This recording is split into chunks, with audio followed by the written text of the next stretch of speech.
Bueno, la vez pasada estábamos concluyendo el tema de la gran tribulación apoyándonos en el libro de Daniel. Y nos apoyamos en el libro de Daniel porque el Señor Jesucristo mismo hizo referencia a lo que habló el profeta Daniel con respecto a lo que se llamó la abominación desoladora. Entonces, estuvimos estudiando todo el tema de la abominación desoladora, todos los textos bíblicos que narran ese acontecimiento desde la perspectiva de las profecías de Daniel. Y pues llegamos a una conclusión interesante y es que había unas profecías con doble lectura, con cumplimiento cercano y cumplimiento lejano, que aunque eran escatológicas, habían tenido su anticipo de cumplimiento en hechos históricos que se pudieron verificar en unas lecturas que hicimos de un libro histórico como fue el de los libros de los Macabeos. Bueno, el tema de la gran tribulación, entonces pues recordemos que el Señor Jesucristo lo pone a futuro, es un hecho futuro para la época del Señor Jesús. De inmediatamente después de la tribulación vienen las señales de la venida del Hijo del Hombre, luego entonces esa tribulación no fue cumplida en la destrucción de Jerusalén. Para que recordemos un poco más, la destrucción de Jerusalén no se considera como una tribulación, sino como una retribución. Leamos para recordar eso en el Evangelio de Lucas, capítulo 21, de los versos 12 al 24, para recordar la diferencia entre tribulación y retribución. Lucas 21, 12, 24. Pero antes de todas estas cosas, os echarán mano y os perseguirán y os entregarán a las sinagogas y a las cárceles, y seréis llevados ante reyes y ante gobernadores por causa de mi nombre. Y esto os será ocasión para dar testimonio. Proponed en vuestros corazones no pensar antes cómo habéis de responder en vuestra defensa, porque yo os daré palabra y sabiduría, la cual no podrán resistir ni contradecir todos los que se opongan. Mas seréis entregados aún por vuestros padres y hermanos y parientes y amigos, y matarán a algunos de vosotros, y seréis aborrecidos de todos por causa de mi nombre. Pero ni un cabello de vuestra cabeza perecerá. Con vuestra paciencia ganaréis vuestras almas. Pero cuando viereis a Jerusalén rodeado de ejército, sabed entonces que su destrucción ha llegado. Entonces los que estén en Judea huyan a los montes, y los que estén en medio de ella váyanse, y los que estén en los campos no entren en ella, porque estos son días de retribución para que se cumplan todas las cosas que están escritas. ¿Hasta ahí? Hasta el 24. Qué pena. Mas hay de las que están encintas y de las que crían en aquellos días, porque habrá gran calamidad en la tierra e ira sobre este pueblo, y caerán a filo de espada y serán llevados cautivos a todas las naciones, y Jerusalén será hollada por los gentiles hasta que los tiempos de los gentiles se cumplan. Amén. Ok, gracias, hermano Ramiro. Bueno, esta es la profecía que se refiere explícitamente y concretamente a la destrucción y toma de Jerusalén, que tuvo lugar históricamente en el año 70 después de Cristo. Y este es el único pasaje bíblico del Nuevo Testamento que se refiere a eso, a la destrucción y toma de Jerusalén. Los otros pasajes no son paralelos a este, se refieren es al tiempo del fin, se refieren a la gran tribulación y se refieren a la abominación desoladora. Fijémonos que en este pasaje no se menciona la palabra tribulación, ni gran tribulación, ni se menciona la abominación desoladora. Se está mencionando única y exclusivamente los sucesos que iban a pasar a los discípulos del Señor, cuando Él dice, pero antes de todas estas cosas, porque siempre el relato comienza expresando y narrando las señales antes del fin, y luego se devuelve al tiempo presente y dice, pero antes de todas estas cosas os echarán mano y os perseguirán. Le relata lo que va a pasar, y luego les dice una advertencia, cuando viereis a Jerusalén rodeada de ejércitos, entonces procedan de la siguiente forma. Ya sabemos que eso pasó en el año 66, que rodearon a Jerusalén. Luego los que siguieron las instrucciones del Señor Jesucristo salvaron sus vidas, huyendo a los montes, saliendo de Judea, esparcieron hacia otras partes. Los que no hicieron caso de esas palabras cayeron en Jerusalén a filo de espada, donde se dice que murieron más o menos 1 millón de judíos. Y luego se cumplió lo que dijo el Señor en el último versículo. Jerusalén será hollada por los gentiles hasta que los tiempos de los gentiles se cumplan y serán llevados cautivos a todas las naciones. Y eso se cumplió. Inclusive, aunque Jerusalén ha sido repatriada en parte por la creación del Estado hebreo en 1948, de todas maneras Jerusalén todavía sigue hollada por los gentiles, porque de hecho lo que más quisieran hacer los judíos, que es reconstruir su templo, no lo pueden hacer, porque ese lugar está ocupado por la explanada de las mezquitas árabes y no lo han podido hacer. O sea, siguen estando Jerusalén en una dominación, así sea parcial, pero está dominada por los gentiles. Entonces, eso es el registro de Lucas y se refiere exclusivamente a eso. Fijémonos, ahí no se habla de tribulación ni se habla de abominación desoladora. En contraste, el mismo evangelista Lucas, hablando ya de la venida del Señor, da unas instrucciones muy similares a estas, pero ya refiriéndose a la venida del Señor. Eso está registrado en Lucas 17, 24 al 33.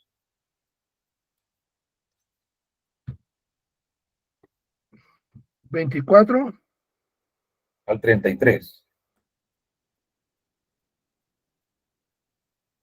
aquí estoy. Porque como el relámpago que al fulgurar resplandece desde un extremo del cielo hasta el otro, así también será el Hijo del Hombre en su día. Pero primero es necesario que padezca mucho y sea desechado por esta generación. Como fue en los días de Noé, así también será en los días del Hijo del Hombre. Comían, bebían, se casaban y se daban en casamiento hasta el día en que entró Noé en el arca y vino el diluvio y los destruyó a todos. Asimismo, como sucedió en los días de Lot, comían, bebían, compraban, vendían, plantaban, edificaban. Mas el día en que Lot salió de Sodoma, llovió del cielo ciego y azufre y los destruyó a todos. Así será el día en que el Hijo del Hombre se manifieste. En aquel día, el que esté en la azotea y sus bienes en casa, no descienda a tomarlos, y el que en el campo, asimismo, no vuelva atrás. Acordaos de la mujer de Lot. Todo el que procure salvar su vida la perderá, y todo el que la pierda la salvará. Hasta ahí, muchas gracias, hermano Ramiro. Entonces, aquí ya el Señor Jesucristo, a través del evangelista Lucas, de una forma totalmente explícita, está diciendo que el día que el Hijo del Hombre se manifieste, y hará un paralelo muy estrecho con lo que pasó en los tiempos de Lot y con lo que pasó en los tiempos de Noé. Dice: el que esté en la azotea y sus bienes en casa, no descienda a tomarlos. El que esté en el campo, no vuelva atrás. Son unas instrucciones iguales a las que dio a la toma de Jerusalén. Entonces, nuevamente la repetición. Fíjense ustedes cómo esta situación se cumple, la situación de la huida por el asunto se cumple, se cumplió cuando Jerusalén fue tomada, porque dio instrucciones concretas a sus discípulos, pero también son las mismas instrucciones que él da para el tiempo del fin.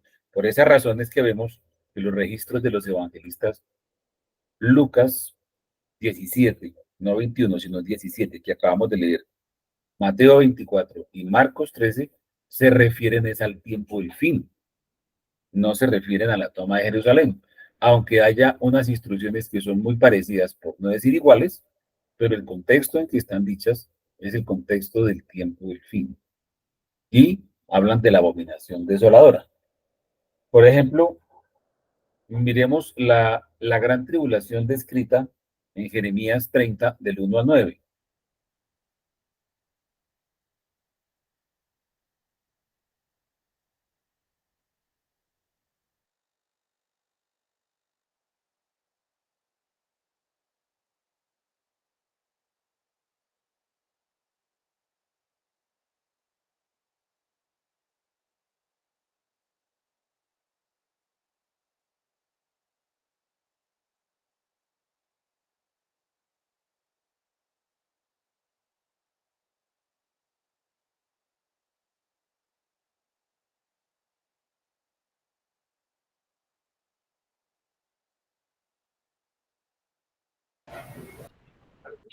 El hermano Ramiro está silenciado. Uy, sí, uy, alcancé a leer, qué vergüenza. Claro, porque estaba estornudando y tenía que apagarlo. Qué pena, repito, 30, capítulo 1, el capítulo 30, versículo 1 al 9. Palabra de Jehová que vino a Jeremías diciendo, así habló Jehová, Dios de Israel, diciendo, escríbete en un libro todas las palabras que te he hablado, porque he aquí que vienen días, dice Jehová, en que haré volver a los cautivos de mi pueblo Israel y Judá, ha dicho Jehová, y los traeré a la tierra que di a sus padres y la disfrutarán. Estas, pues, son las palabras que habló Jehová acerca de Israel y de Judá, porque así ha dicho Jehová, hemos oído la voz de temblor, de espanto y no de paz.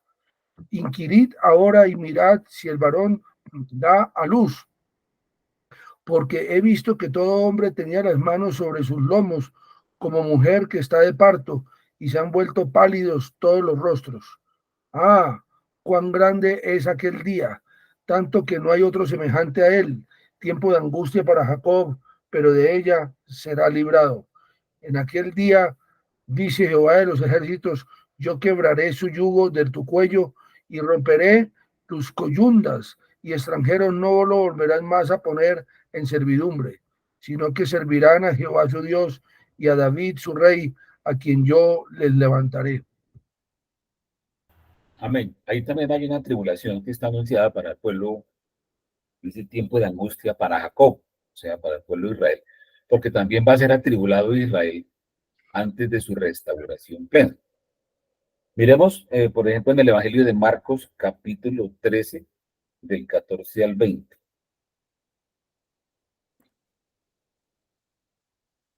Marcos 13 Del 14 al 20. dice así la palabra del Señor. Pero cuando veáis la abominación desoladora de que habló el profeta Daniel, puesta donde no debe estar el que le entienda, entonces los que estén en Judea huyan a los montes. El que esté en la azotea no descienda a la casa, ni entre para tomar algo de su casa.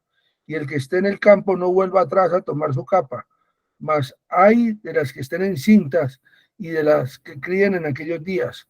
Orad pues que vuestra huida no sea en invierno, porque aquellos días serán de tribulación cual nunca ha habido desde el principio de la creación que Dios creó hasta este tiempo, ni la habrá. Y si el Señor no hubiese acortado aquellos días, nadie sería salvo, mas por causa de los escogidos que Él escogió, acortó aquellos días. Amén. Esa es la descripción de la gran tribulación registrada por el evangelista Marcos.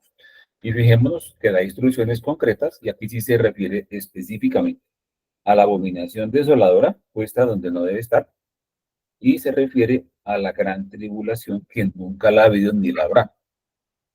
O sea, fíjese la diferencia que hay entre eso y la toma de Jerusalén, y está escrita por Lucas de una forma explícita y de otra manera ni se refiere a abominación desoladora ni se refiere a tribulación, sino a retribución, porque ese fue la paga que el Señor Jesucristo le dio a Jerusalén por haber rechazado al Mesías cuando les dijo, vuestra casa os es dejada desierta y no quedará piedra sobre piedra aquí que no sea destruida.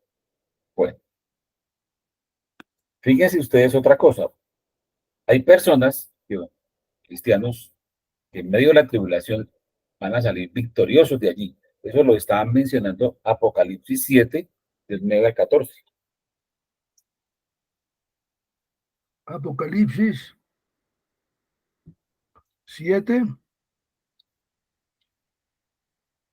del 9 al 14. Es correcto, hermano.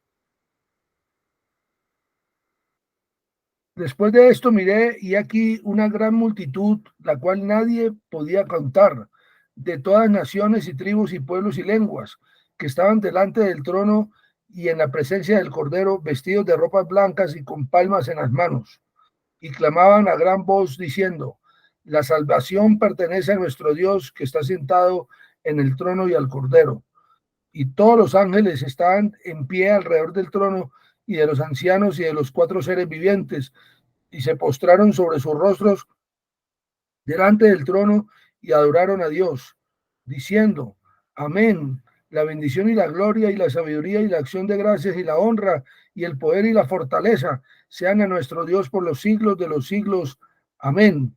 Entonces uno de los ancianos habló diciéndome, estos que están vestidos de ropas blancas, ¿quiénes son y de dónde han venido? Y yo le dije, Señor, tú lo sabes. Y él me dijo, estos son los que han salido de la gran tribulación y han lavado sus ropas y las han emblanquecido en la sangre del Cordero. Qué lindo pasaje. Amén. Amén, hermano. Esto es muy hermoso, sobre todo si uno lo compara con otros versículos muy claves, como por ejemplo, Apocalipsis 13:7. Apocalipsis 13:7. 13. 7. Ya.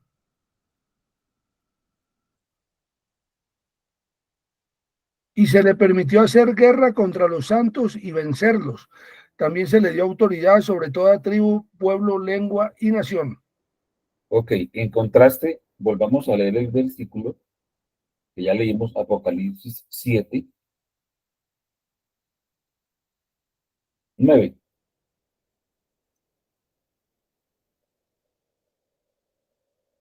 Después de esto miré, y aquí una gran multitud, la cual nadie podía contar, de todas naciones y tribus y pueblos y lenguas, que estaban delante del trono y en la presencia del Cordero, vestidos de ropas blancas y con palmas en las manos. Ok, entonces fíjense ustedes, a la bestia le dieron potestad de gobernar sobre toda tribu, pueblo, lengua y nación. Y Apocalipsis 7:9 dice que había una gran multitud que nadie podía contar de todas las naciones, tribus, pueblos y lenguas. Exactamente lo mismo que dice Apocalipsis 13:7. O sea, es la misma jurisdicción geográfica que le fue dada a la bestia. De esa jurisdicción geográfica que son de tribus, pueblos, lenguas y naciones, salen unos victoriosos de esa gran tribulación. ¿Ok? Entonces, otro rasgo importantísimo de esta multitud es que están vestidos de ropas blancas. Fijémonos que el mensaje a la iglesia de la Odisea, en el cual el Señor Jesucristo la exhorta, que por cronología es la última iglesia que está sobre la tierra para la venida del Señor, el Señor la exhorta en Apocalipsis 3:18, en que te aconsejo, entre muchas cosas, que de mí compres oro refinado en fuego, para que seas rico, y vestiduras blancas para vestirte, y que no se descubra la vergüenza de tu desnudez, y unge tus ojos con colirio para que veas. Entonces, fíjense ustedes que cuando habla de oro refinado en fuego, ¿y por qué enfatiza que tiene que ser refinado en fuego? Pues es precisamente porque a través del fuego de la tribulación es que el Señor va a lograr eso en su iglesia, va a lograr que se vuelva rico, que se ponga vestiduras blancas y que sus ojos finalmente vean. Porque ¿cuál es el problema de esta iglesia? El problema de esta iglesia es, como dice en un versículo anterior, que es desventurada, miserable, pobre, ciega y desnuda. Es ciega, no está viendo porque no está conociendo, ni está conociendo al Señor, ni está conociendo el tiempo de la venida del Señor, por eso es ciega. Dios quiere que su iglesia se despierte y vea, y para eso le dice, unja sus ojos con colirio para que vea, pero eso no es gratis, eso tiene un precio. Oro refinado en fuego, fuego a la tribulación. Y finalmente, como producto del fuego, pues vestiduras blancas para vestirte y que no se vea la vergüenza de tu desnudez. Eso es precisamente el camino que Dios tiene reservado para su iglesia.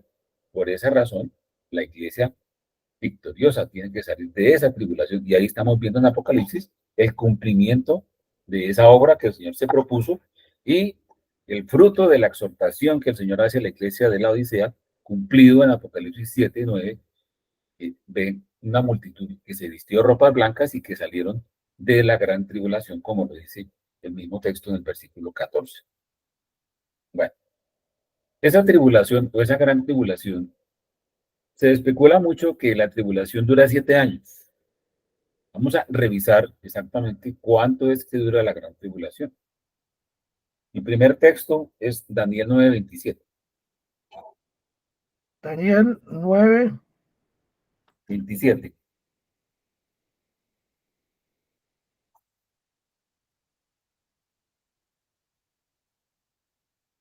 9:27. Dice así la palabra del Señor en Daniel 9:27. Y por otra semana confirmará el pacto con muchos. A la mitad de la semana hará cesar el sacrificio y la ofrenda.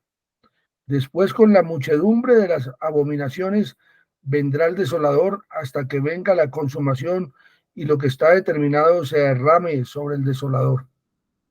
Ok. Entonces, la última semana de las 70 semanas de Daniel, que si nos damos cuenta está fraccionada, porque las 70 semanas están fraccionadas. Primero eran 7 hasta un evento, luego fueron 62 semanas hasta el Señor Jesucristo, luego ahí queda detenido el tiempo y finalmente dice, y por otra semana confirmará el pacto con muchos. O sea, el inicio de la última semana está determinado o categorizado por la confirmación de un pacto con muchos. En su momento veremos qué puede llegar a ser ese pacto. Ha habido muchos intentos de hacer pactos. De hecho, a finales de este mes de mayo que acaba de pasar, 2024, hubo un intento muy importante, como también se hizo otro intento hace 2 años, de hacer un pacto con muchos en la Organización Mundial de la Salud para generar un tratado mediante el cual todos los países se supeditaran a las órdenes de la OMS en temas de situaciones pandémicas. Ese pacto habilitaría a ese organismo a volverse prácticamente totalitario en el mundo y con posibilidad de intervención en cualquier país sin necesidad de pasar por consentimiento de los países, sino simplemente por la ratificación del pacto estaría habilitada para eso. Eso es un pacto con muchos que intentaron hacer, donde se hubiera aprobado, ya estaríamos sujetos a una dictadura sanitaria inmediata en el mundo. Entonces, esa es una situación que pues hasta el momento no se dio, aunque sin embargo soterradamente están tratando de hacerlo a través del Reglamento Sanitario Internacional. Entonces hay que estar atentos porque cuando se genere un pacto con muchos a nivel global, puede llegar a ser el inicio de la última semana y a la mitad de la semana, o sea, después de 3 años y medio, va a manifestarse una situación de cesación del sacrificio y la ofrenda, que para el caso de la iglesia significa la cesación de los cultos y de las ofrendas, que es lo que se ofrece hoy en día, los sacrificios de alabanza, y después a través de abominaciones que se van a multiplicar, pues se va a desatar una persecución muy fuerte que es caracterizado por lo que llama el desolador. Entonces, realmente, según esto, la duración de esa tribulación que propiamente comienza con la persecución, pues estaría de la mitad de la semana en adelante, o sea, sería 3 años y medio la duración de esa abominación desoladora. Hay muchos otros textos que nos sirven para constatar esto. Por ejemplo, en el mismo libro de Daniel, en el capítulo 7, del 21 al 27. Daniel 7, Del del, 21 al 27. ok, dice así.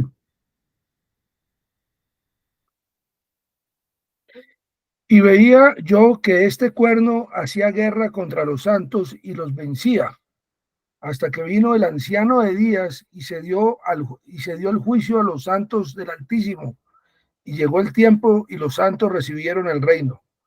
Dijo así: la cuarta bestia será un cuarto reino en la tierra, el cual será diferente de todos los otros reinos, y a toda la tierra devorará, trillará y despedazará. Y los 10 cuernos significan que de aquel reino se levantarán 10 reyes, y tras ellos se levantará otro el cual será diferente de los primeros, y a 3 reyes derribará, y hablará palabras contra el Altísimo, y a los santos del Altísimo quebrantará, y pensará en cambiar los tiempos y la ley, y serán entregados en su mano hasta tiempo y tiempos y medio tiempo. Pero se sentará el juez y le quitarán su dominio para que sea destruido y arruinado hasta el fin, y que el reino y el dominio y la majestad de los reinos debajo de todo el cielo sea dado al pueblo de los santos del Altísimo, cuyo reino es reino eterno, y todos los dominios le servirán y obedecerán. Amén. Entonces, fijémonos de ese cuerno pequeño que está tipificando al hombre de pecado o al inicuo o al anticristo, quebrantará a los santos del Altísimo, o sea, va a ser una persecución muy fuerte, pensará en cambiar los tiempos y la ley, efectivamente, pues ya estamos viendo muchos indicios de eso, y serán entregados en su mano hasta tiempo, tiempos y medio tiempo. Esa expresión de tiempo, tiempos y medio tiempo se asemeja a año, 2 años y medio año, o sea, 3 años y medio. ¿Por qué decimos que son años? O sea, ¿qué correlación hay entre tiempos y años? Bueno, la misma Biblia nos presenta en otro pasaje una correlación entre esos dos medidas. Pero digamos que si aceptamos que tiempo, tiempos y medio tiempo es año, 2 años y medio año son 3 años y medio. Miremos, por ejemplo, una correlación entre esos dos medidas, en Daniel 4, del 31 al 32.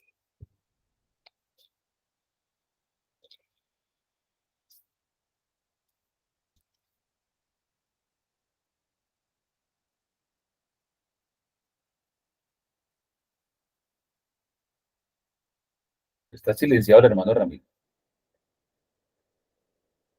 Daniel 4, 31 al 32. Correcto. Disculpen, por favor. 31 al 32. Aún estaba la palabra en la boca del rey cuando vino una voz del cielo. A ti se te dice, rey Nabucodonosor, el reino ha sido quitado de ti, y de entre los hombres te arrojarán, y con las bestias del campo será tu habitación, y como los bueyes te apacentarán, y 7 tiempos pasarán sobre ti, hasta que reconozcas que el Altísimo tiene el dominio en el reino de los hombres y lo da a quien él quiere. Ok, 7 tiempos pasaron, 7 años estuvo Nabucodonosor en locura hasta que finalmente reconoció al Altísimo y se humilló. Bueno, entonces ahí hay otra referencia a los tiempos que nos sirve para el tema de la cronología. También tenemos, por ejemplo, otras referencias cronológicas como Apocalipsis 11, del 2 al 7. 11, 2 al 7, ¿no? Correcto. Dice así. Pero el patio que está fuera del templo, déjalo aparte y no lo midas, porque ha sido entregado a los gentiles, y ellos hollarán la ciudad santa 42 meses. Y daré a mis 2 testigos que profeticen por 1260 días, vestidos de silicio. Estos testigos son los 2 olivos y los 2 candeleros que están en pie delante del Dios de la tierra. Si alguno quiere dañarlos, sale fuego de la boca de ellos y devora a sus enemigos, y si alguno quiere hacerles daño, debe morir él de la misma manera. Estos tienen poder para cerrar el cielo, a fin de que no llueva en los días de su profecía, y tienen poder sobre las aguas para convertirlas en sangre y para herir la tierra con toda plaga, cuantas veces quieran. Cuando hayan acabado su testimonio, la bestia que sube del abismo hará guerra contra ellos y los vencerá y los matará. Amén. Entonces aquí nos dice claramente que la ciudad santa será hollada 42 meses, o sea, 3 años y medio. Pero simultáneamente va a haber 2 testigos profetizando por 1260 días, que son exactamente 42 meses, o sea, 3 años y medio. Entonces, nuevamente, 3 años y medio, o 42 meses, o 1260 días. Por ejemplo, si nosotros leemos Apocalipsis 12, Sí. Versículo 6. Y la mujer huyó al desierto, donde tiene lugar preparado por Dios para que allí la sustenten por 1260 días. Correcto. En ese mismo capítulo, versículo 14.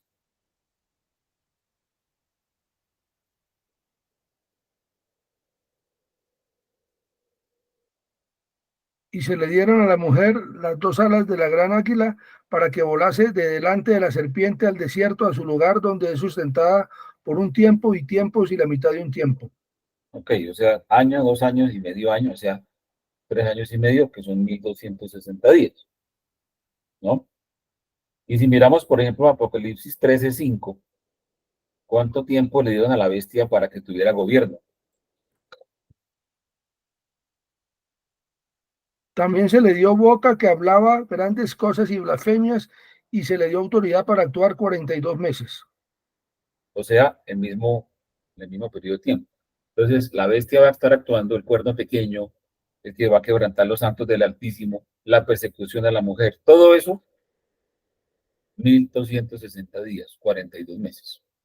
Fíjense ustedes que está anunciado por distintas partes, por varias escrituras, y eso cuando el Señor hace un énfasis tan importante en algo cronológico, es por algo. Yo creo que el Señor quiere que su pueblo sepa que cuando empiece ese tiempo de tribulación, tiene los días contados. O sea, no es infinito, no es para siempre, no es un mal gobierno que cuando nos libraremos de él. Tiene los días contados, son 42 meses y no es ni un día más. Entonces, si Él nos da una cronología tan precisa, porque quiere que sepamos y contemos cuenta regresiva cuánto nos falta para la venida, bueno, no vamos a decir que para el día de la venida del Señor, pero sí para el cumplimiento en que ya no va a tener más actuación ese gobierno o esa bestia. Entonces, esa cronología es de utilidad para nosotros. Entonces, no son 7 años, son 3 años y medio y por todas partes lo dice. Entonces, eso es para que tengamos esperanza. La Biblia es demasiado específica con esto y lo dice de distintas formas. Lo dice en modalidad de años, lo dice en modalidad de meses y lo dice en modalidad de días, como para que no quede mucha duda al respecto. Bueno, esa es una cosa muy importante porque si nosotros nos damos cuenta, llega un momento en que el Señor rompe esa cronología. Eso está en Apocalipsis 10, del 5 al 7. 10, Del 10 5 al 7. del 5 al 7 dice así. Y el ángel que vi en pie sobre el mar y sobre la tierra levantó su mano al cielo y juró por el que vive por los siglos de los siglos, que creó el cielo y las cosas que están en él, y la tierra y las cosas que están en ella, y el mar y las cosas que están en él, que el tiempo no sería más, sino que en los días de la voz del séptimo ángel, cuando él comience a tocar la trompeta, el misterio de Dios se consumará, como él lo anunció a sus siervos los profetas. Bueno, cuando el séptimo ángel comience a tocar la trompeta, se consumará el misterio de Dios. Eso lo vamos a examinar con detalle en las siguientes charlas, de pronto en la próxima. Pero aquí hay un juramento que interpone el Señor. ¿Cuántas veces el Señor ha interpuesto juramento en la Escritura? No demasiadas, pero sí hay en momentos muy importantes, como por ejemplo cuando le juró a Abraham que le iba a dar esa tierra, cuando le juró a David que le iba a dar su trono. El Señor ha hecho juramento en ciertos momentos de la historia y este es un momento en que también interpuso juramento. ¿Y qué juró? Que el tiempo no sería más. Interesante, ¿verdad? ¿Por qué hace el Señor interpone un juramento con respecto al tiempo? Porque ahí se acaba la cuenta de tiempo. O sea, cuando el séptimo ángel toque la trompeta, se consuma el misterio de Dios, se acabó la tribulación y se va a consumar el misterio. El tiempo no será más. Ya no será más el tiempo contado.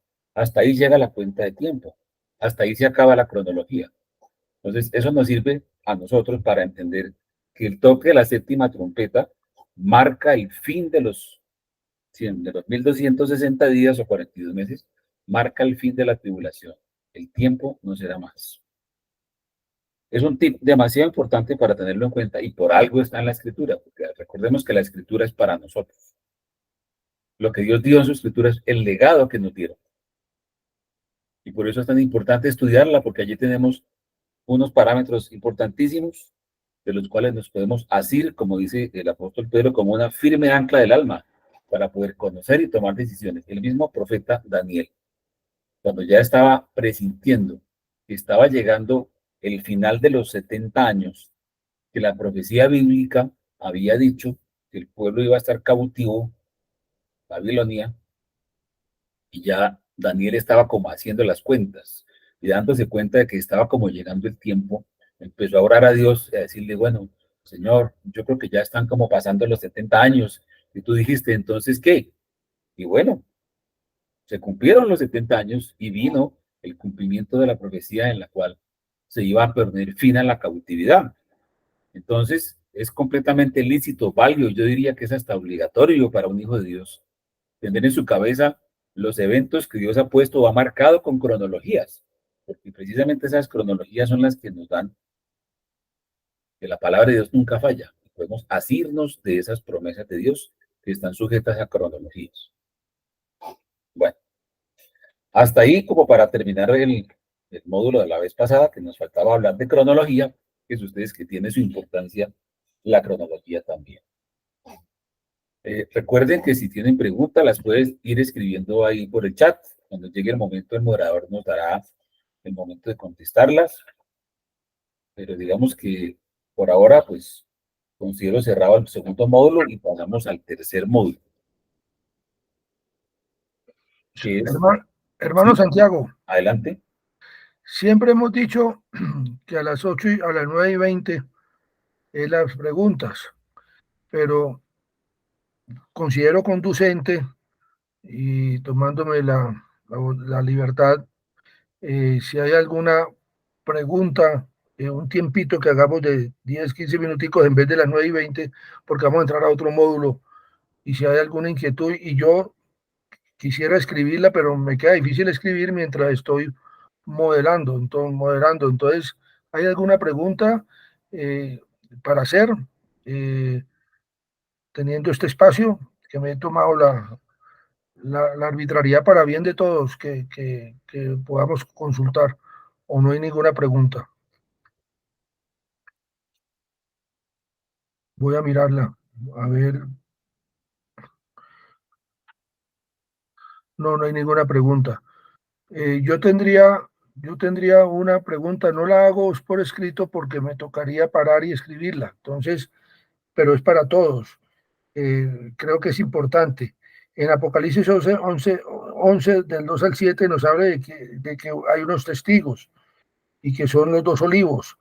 Eh, Dos preguntas que quiero también. Y cuando habla de la mujer que es sustentada por 1260, primera pregunta es, ¿la mujer es la iglesia? Uno, ¿y quiénes son los testigos? Los dos olivos es la iglesia del Señor y los y los judíos que han reconocido al Mesías. ¿Me podrías aclarar ese punto, hermano Santiago? Bueno, mira, lo de los dos testigos, si no lo podemos resolver aquí en una pregunta rápida, porque inclusive en eso todavía no hay mucho consenso.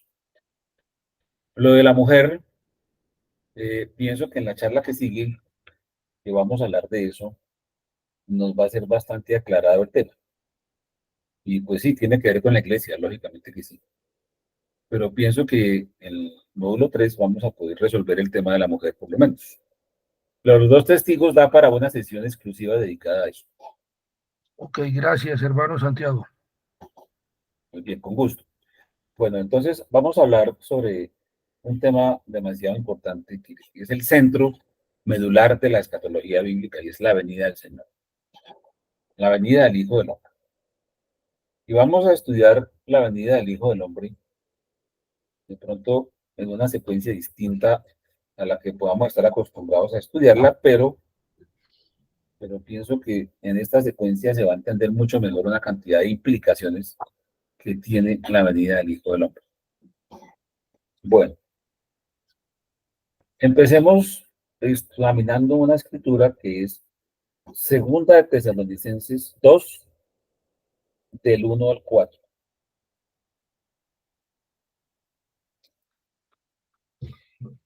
Segunda de Tesalonicenses 2, del 1 al 4.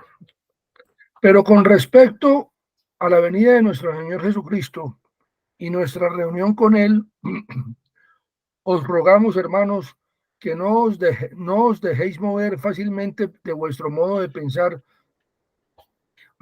ni os conturbéis, ni por espíritu, ni por palabra, ni por carta como si fuera nuestra, en el sentido de que el día del Señor está cerca. Nadie os engañe en ninguna manera, porque no vendrá sin que antes venga la apostasía y se manifieste el hombre de pecado, el hijo de perdición, el cual se opone y se levanta contra todo lo que se llama Dios o es objeto de culto, tanto que se sienta en el templo de Dios como Dios, haciéndose pasar por Dios. Amén. Amén. Bueno, entonces parece ser que en la época de los tesalonicenses ya existía mucha especulación con respecto al tema. O sea, no es nuevo que se especule, sino que hace 2000 años también se especulaba, y hay una constancia de que sí se especulaba, de que mandaban cartas haciéndose pasar por Pablo, porque dice, no os conturbéis ni por espíritu, ni por palabra, ni por carta, como si fuera nuestra. O sea, parece que estaban suplantando al apóstol Pablo, hablando de que el día del Señor estaba cerca, o sea, de que ya iba a ocurrir la venida del Señor. Él está diciendo que hay unas señales. Dice, no vendrá sin que antes venga la apostasía y se manifieste el hombre de pecado, el hijo de perdición. O sea, se tiene que manifestar al mundo. El hombre de pecado, el hijo de perdición, y da una explicación adicional, el cual se opone y se levanta contra todo lo que se llama Dios o es objeto de culto. O sea, eso tiene que manifestarse así, tal como lo dice la Escritura, antes de que se produzca la venida del Señor Jesucristo. Entonces, lógicamente, pues es otra confirmación más que esa manifestación del hombre de pecado va a ser para persecución acérrima contra la iglesia. Entonces, aquí ya vamos a estar entrando en tribulación, lógicamente. Otro tip demasiado importante es con respecto a la venida de nuestro Señor Jesucristo y nuestra reunión con Él. O sea, esos dos eventos son inseparables con respecto a la venida de nuestro Señor Jesucristo y nuestra reunión con Él. La venida del Señor Jesucristo no ocurre sin nuestra reunión con Él. Es como cuando al Señor Jesús le preguntaron una vez, Maestro, dinos cuál es el mayor y más grande mandamiento. Y Él contestó, amarás al Señor tu Dios con todo tu corazón, toda tu alma, todas tus fuerzas, toda tu mente. Y el segundo es similar al primero, y al prójimo como a ti mismo. Esto es la ley de los profetas. Fíjense que Él no contestó uno solo, sino que de una vez le fue colocando el otro. Amarás a tu Dios y amarás a tus hermanos. Esas dos cosas están relacionadas. Están tan relacionadas que el apóstol Juan en su carta primera dice, el que dice que ama a Dios y no ama a su hermano, el tal es mentiroso, y la verdad no está en él. O sea, no puedes amar a Dios sin amar a tu hermano. Es una condición necesaria y suficiente para ser un hijo de Dios. Entonces, así ligó las cosas y así las está ligando aquí el apóstol Pablo. La venida de nuestro Señor Jesucristo y nuestra reunión con Él. Son dos cosas ligadas. Entender que son dos cosas ligadas nos va a servir para saber que como no se pueden desligar, entonces los eventos que se refieran a la una automáticamente se refieren a la otra. Y de esa manera el rompecabezas se empieza a armar más fácilmente. Miremos, por ejemplo, qué dice ese mismo capítulo de Segunda Tesalonicenses 2, del 6 al 9. Y ahora vosotros sabéis lo que lo detiene, a fin de que a su debido tiempo se manifieste, porque ya está en acción el misterio de la iniquidad, solo que hay quien al presente lo detiene hasta que él a su vez sea quitado de en medio. Y entonces se manifestará aquel inicuo a quien el Señor matará con el espíritu de su boca y destruirá con el resplandor de su venida. Inicuo cuyo advenimiento es por obra de Satanás con gran poder y señales y prodigios mentirosos. Bueno, este texto nos abre otro abanico de, digamos, de respuestas, pero también nos abre otras preguntas. Pero miremos primero uno aquí muy importante. Dice, el último, el versículo 8, entonces se manifestará aquel inicuo, a quien el Señor matará con el espíritu de su boca y destruirá con el resplandor de su venida. Fíjese bien lo que estamos diciendo. Ese inicuo, o sea, el anticristo o el hombre de pecado, como lo queramos llamar, será destruido con el resplandor de la venida del Señor. Pero la venida del Señor está ligada a nuestra reunión con Él. Entonces, nosotros, la iglesia, vamos a estar presentes hasta que el anticristo sea destruido, porque va a ser destruido con el resplandor de su venida, la cual está ligada a nuestra reunión con Él. Yo creo que se entiende. Conclusión, estaremos durante todo el tiempo de la manifestación del hombre de pecado hasta que sea destruido con el resplandor de la venida del Señor, que es el mismo instante cronológico de nuestra reunión con Él. Por esa razón es imposible que la iglesia se vaya antes de todo el ministerio del anticristo. Es una de las razones, no la única, pero es una de las razones que se pueden extractar de la misma escritura, porque será destruido con el resplandor de su venida. Ahora, en este texto, de pronto, pues yo creo que sí es pertinente de una vez tocar el tema para que no quede la inquietud por ahí volando. Se habla, obviamente, de que ahora sabéis vosotros lo que lo detiene, a fin de que a su debido tiempo se manifieste. Y luego vuelve y dice otra vez, porque ya está en acción el misterio de la iniquidad, solo que hay quien al presente lo detiene hasta que él a su vez sea quitado de en medio. Cuando ese sea quitado de en medio, entonces se manifestará aquel inicuo. O sea, algo está deteniendo la manifestación de ese inicuo. Cuando eso sea quitado de en medio, entonces se va a manifestar. Y ahí va a ser, digamos, la persecución final, la abominación desoladora. Entonces la pregunta del millón es, bueno, ¿qué es o quién es quien al presente lo detiene? ¿Quién está deteniendo la manifestación del hombre de pecado? Entonces, no es explícito ahí, en ese versículo, pero Pablo les decía que ellos sabían quién lo detenía. Entonces, para poder saber, o por lo menos estudiar o aproximarnos a quién es el que lo detiene, pues tendríamos que mirar y estudiar un poco en las mismas escrituras cómo es que los gobiernos malvados, en este caso el hombre de pecado es un gobierno malvado, que será el último, cómo es que los gobiernos malvados han sido detenidos históricamente de alguna manera por alguna potestad espiritual. Entonces, para poder revisar eso, en el libro de Daniel hay unas aseveraciones muy importantes y muy interesantes. La primera de esas se encuentra en el libro de Daniel,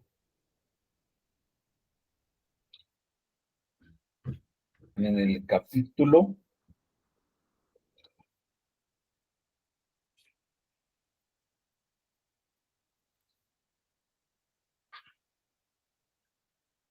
10.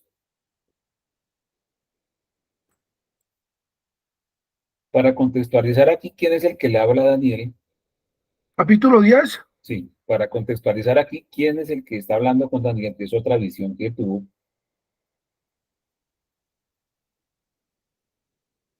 Miremos el capítulo 10, versículo 5 al 7, primero. 5. Daniel 10, del 5 al 7. Y alcé mis ojos y miré, y aquí un varón vestido de lino y ceñido sus lomos de oro de Ufaz. Su cuerpo era como de berilo, y su rostro parecía un relámpago, y sus ojos como antorchas de fuego, y sus brazos y sus pies como de color de bronce bruñido, y el sonido de sus palabras como el estruendo de una multitud. Y solo yo, Daniel, vi aquella visión, y no la vieron los hombres que estaban conmigo, sino que se apoderó de ellos un gran temor, y huyeron y se escondieron. Bueno, esos rasgos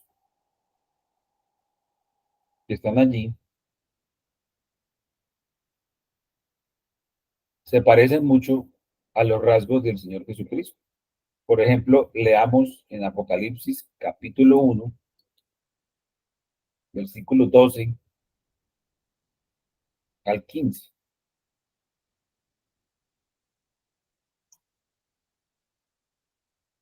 12, capítulo 1, Versículos 12 al 15. dice así: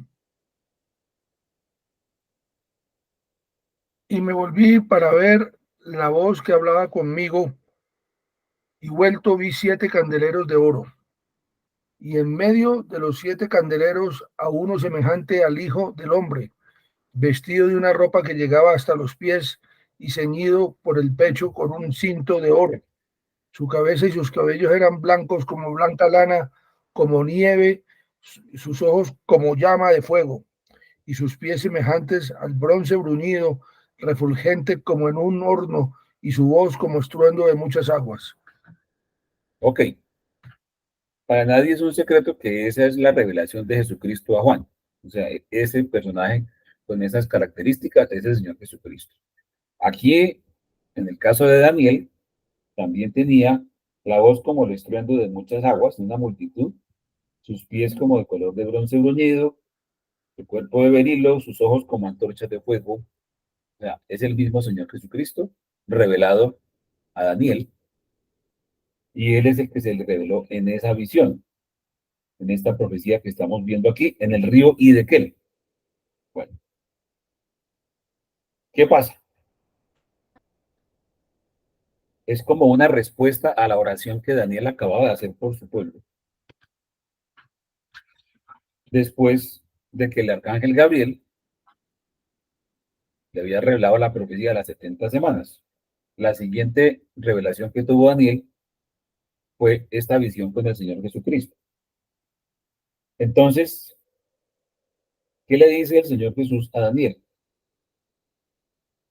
Miremos los versículos 12 y 13 de ese mismo capítulo 10 de Daniel. Ah, el libro de Daniel. Daniel 10, versículos 2 y 12, 3. 12 y 13.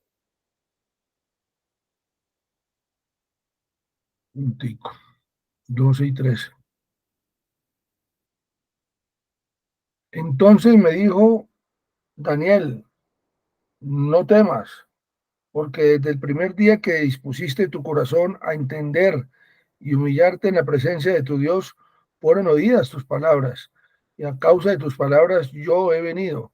Mas el príncipe del reino de Persia se me opuso durante 21 días, pero he aquí Miguel, uno de los principales príncipes, vino para ayudarme, y quedé allí con los reyes de Persia. Ok. Fijémonos una cosa. Cuando él habla del príncipe del reino de Persia, que se le opuso durante 21 días, recordemos que los demonios son principados, son potestades, que actúan, y lógicamente ellos saben que actuando sobre los reyes, sobre los gobernantes, pues si actúan sobre la cabeza política, económica de un reino, de un pueblo, pues someten al resto de la humanidad o al resto de ese pueblo a los deseos de ese príncipe. Entonces ellos logran influenciar. en el príncipe de un pueblo, están influenciando más rápidamente a todo un pueblo. Entonces, ese príncipe del reino de Persia que se le estaba oponiendo, ¿a quién? Al Señor Jesús. Dice, el príncipe del reino de Persia se me opuso durante 21 días, pero he aquí Miguel, uno de los principales príncipes, vino para ayudarme y quedé allí con los reyes de Persia. Sí, hermano Ramiro. Hay una pregunta importante del Pero la pastor. hacemos a las I-20 o no. Sí, mejor al final. Ok, ¿Sí? Ah, bueno, ok, pastor. a las I-20, ok. A las y 20, sí. Ok, Bueno, perdóname entonces, la interrupción. no hay Disculpe. problema. Entonces, Miguel, uno de los principales príncipes, vino para ayudarme.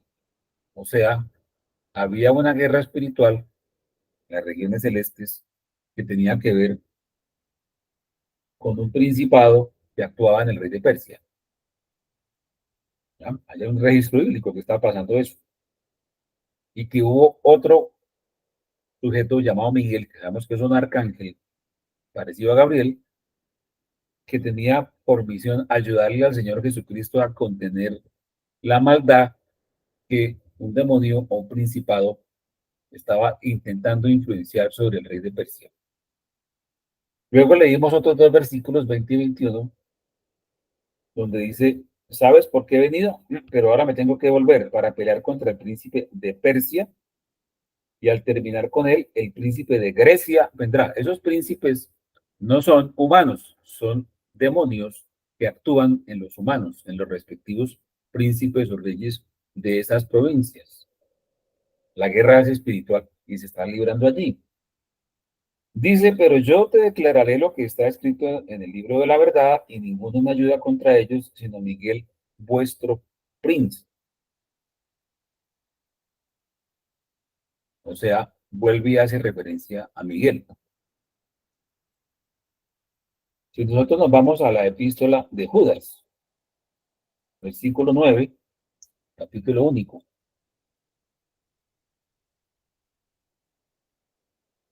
Judas,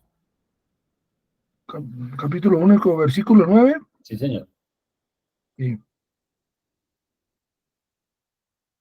Pero cuando el arcángel Miguel contendía con el diablo, disputando con él por el cuerpo de Moisés, no se atrevió a proferir juicio de maldición contra él, sino que dijo, el Señor te reprenda. Ok. Entonces, el arcángel Miguel libró otra guerra contra el diablo, disputando por el cuerpo de Moisés. O sea, el arcángel Miguel se le estaba poniendo a Satanás, en este caso, por el tema del cuerpo de Moisés. Entonces, ahí hay otra actuación importante desde el arcángel Miguel, y tiene que ver con principados. Miremos, por ejemplo, el mismo libro de Daniel, capítulo 12, versículo 1.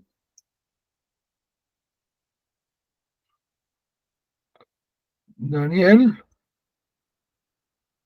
Daniel 12:1.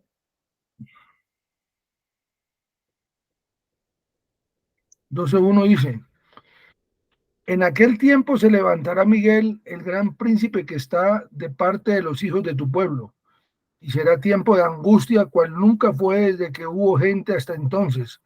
Pero en aquel tiempo será libertado tu pueblo, todos los que se hallen escritos en el libro. Bueno, en aquel tiempo, ¿cuál tiempo? Ya la vez pasada leímos desde el capítulo 11 y todo el 12 de Daniel para descubrir que ese tiempo se refiere al tiempo del fin. Entonces, en aquel tiempo se levantará Miguel, otra vez, el gran príncipe que está de parte de los hijos de tu pueblo. ¿Y cuál tiempo es? La gran tribulación. Y será tiempo de angustia, cual nunca fue desde que tuvo gente hasta entonces. Pero en aquel tiempo, en ese tiempo de angustia, será libertado tu pueblo, todos los que se hallen escritos en el libro. Y muchos de los que duermen en el polvo de la tierra serán despertados, unos para vida eterna y otros para vergüenza y confusión perpetua. Entonces estamos hablando de una manifestación de Miguel del tiempo de la gran tribulación, porque dice allí que será tiempo de angustia, se va a levantar Miguel. Está anunciándolo Daniel. Ahora veamos el cumplimiento de eso en Apocalipsis 12, versículo 7 y 9, al 9, perdón. Capítulo 12, del 7 al 9. Correcto.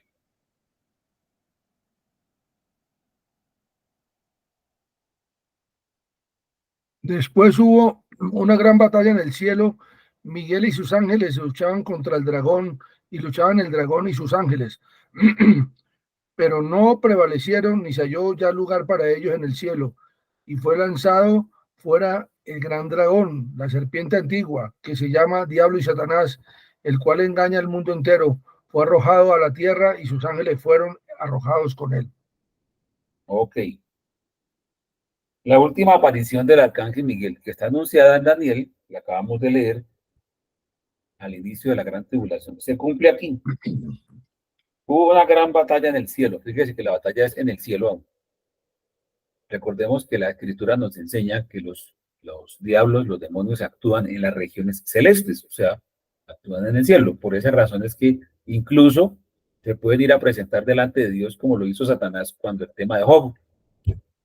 Dice que vinieron los hijos de Dios a presentarse, entre los cuales vino también Satanás. O sea, él se presentó porque está en las regiones celestes, actúa en las regiones celestes, pero obviamente está dedicado a hacer daño al género humano, pero desde las regiones celestes. Entonces aquí dice, llegó una última gran batalla entre Miguel y sus ángeles contra el dragón y sus ángeles, pero no prevalecieron ni se halló ya lugar para ellos en el cielo. Y fue lanzado fuera el gran dragón, la serpiente antigua, que se llama el diablo y Satanás, el cual engaña al mundo entero, fue arrojado a la tierra. Sus ángeles fueron arrojados con él. Y entonces cuando fue lanzado a la tierra, está en el versículo 13, lo voy a leer rápidamente, cuando vio el dragón que había sido arrojado a la tierra, persiguió a la mujer que había dado a luz al hijo varón y empezó la persecución a muerte por 1260 días. Luego la tierra ayudó a la mujer y el dragón se fue a hacer guerra contra el resto de la descendencia de la mujer, los que guardan los mandamientos de Dios y tienen el testimonio de Jesucristo. Entonces, esa gran persecución está demarcada o delimitada, el inicio de la gran tribulación está delimitado por el lanzamiento del dragón y sus ángeles del cielo a la tierra.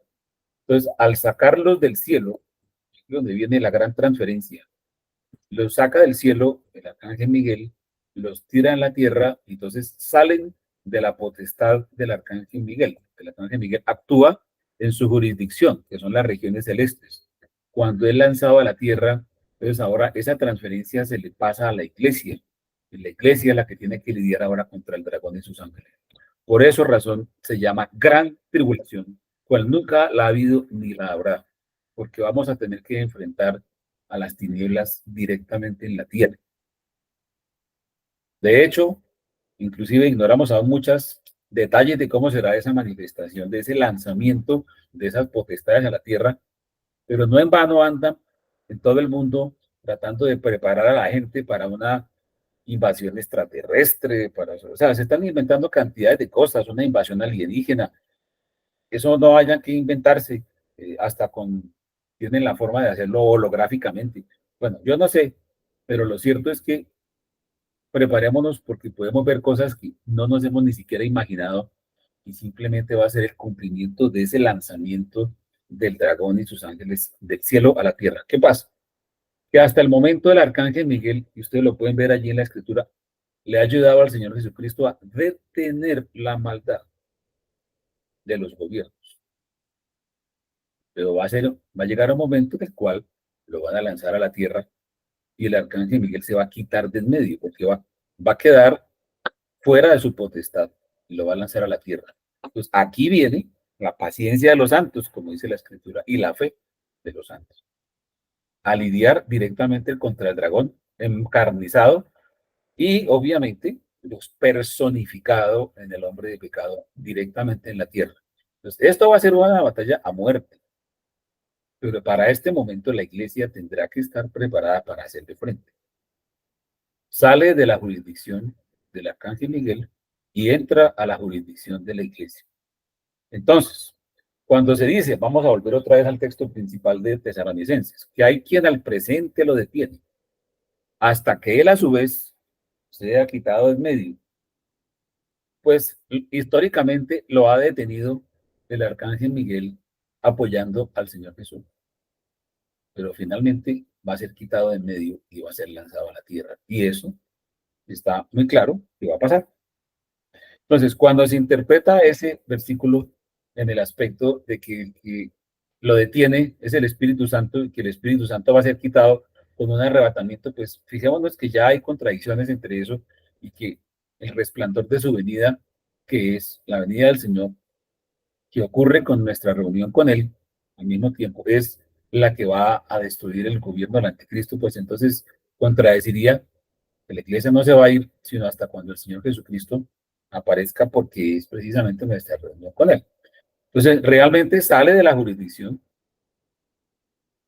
del arcángel Miguel y entra en la jurisdicción de la iglesia.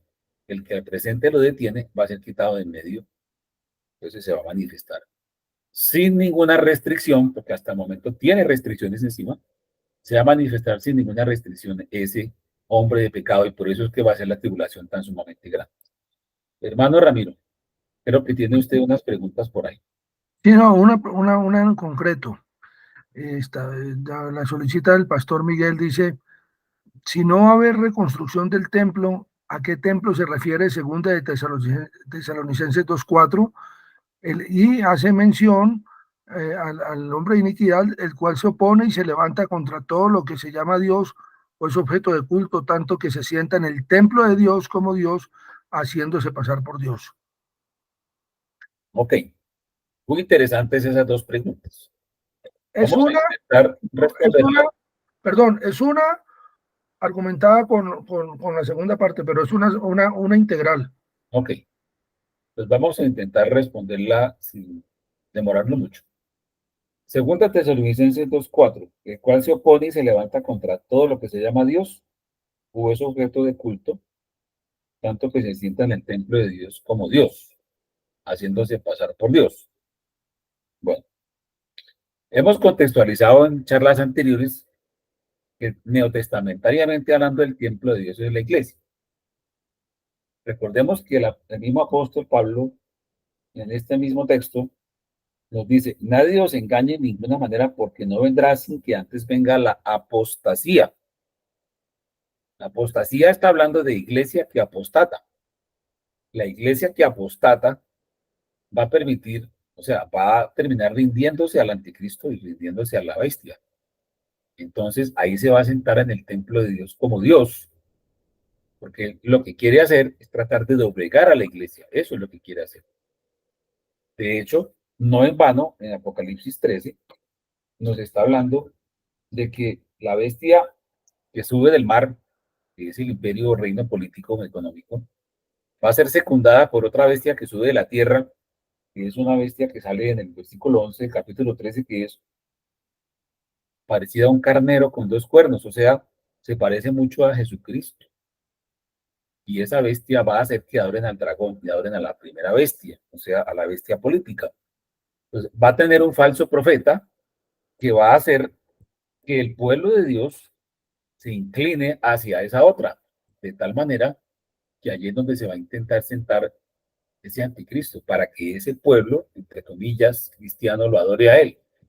Eso es lo que quiere hacer, haciéndose pasar por Dios y suplantando al Hijo de Dios, ayudado por un falso profeta que va a simular, se va a hacer pasar por un cordero, un carnero, pero realmente habla como dragón. Ese es el gran engaño. El gran engaño que viene para el mundo es el engaño espiritual, en el cual se va a camuflar de una manera tan sumamente sutil que va a ser capaz de engañar a muchos que están dentro del pueblo de Dios, o sea, a muchos que están en el templo del Señor. Eso es lo que intenta él hacer. Él intentará suplantar al Mesías, él intentará decir que él es el Mesías prometido. A los judíos los va a convencer de que él es el Mesías que están esperando. A los cristianos los va a tratar de convencer de que él es la encarnación de la segunda venida de Cristo. Y a los árabes, a los musulmanes, los va a convencer de que él es el Mahdi, o sea, también el que ellos esperan. Entonces, finalmente, va a suplantar y se va a hacer pagar por el Mesías, y por eso es que dice allí que se sienta en el templo de Dios como Dios. O sea, se va a meter en la iglesia, la que apostata, por supuesto, y se va a hacer pasar por Dios. Ahí está el asunto. Ese es el peligro tan grande del engaño que el Señor Jesucristo advirtió desde el principio de su explicación en Mateo 24, que mirad que nadie os engañe, porque esto va a ser un engaño supremamente sutil. Bueno, yo creo que no me extendí mucho para no descuadrarnos mucho en el tiempo. ¿Seguimos? ¿Hay alguna otra? ¿Pero le queda clara la respuesta al pastor Miguel? Ok, muchas gracias. Listo, Santi, sigue. Bueno, muy bien. Entonces continuamos.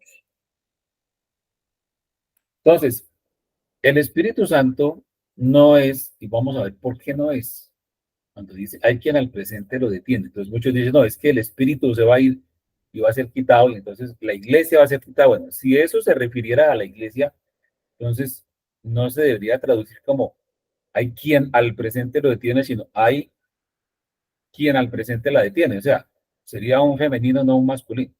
Pero aún si fuera la iglesia y o el Espíritu Santo, entendiendo así, como la unidad entre los dos, que eso es lo que lo detiene, entonces que se va a quitar el Espíritu para que el Cristo se pueda manifestar. Pues el asunto es que eso estaría en contradicción con lo que dice Mateo 28 al final del Evangelio. Dice que yo estoy todos los días con vosotros hasta el fin del mundo. ¿Cómo dice esa escritura, hermano Ramiro? ¿28 qué? El último versículo. Mateo 28:20. 28:20 dice, enseñándoles que guarden todas las cosas que os he mandado, y aquí yo estoy con vosotros todos los días hasta el fin del mundo. Hasta el fin del mundo. Recordemos que el fin del mundo es Es diferente después. del fin del siglo, ¿cierto? Porque el fin del siglo es el fin de un periodo de tiempo.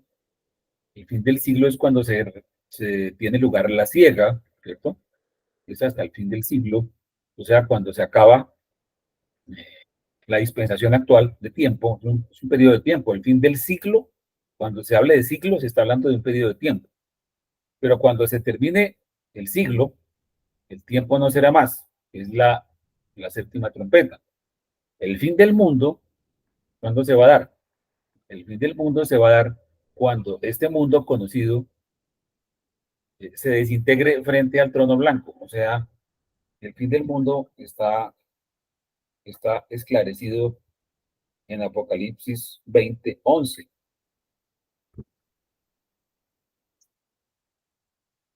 Dice así, 20:11.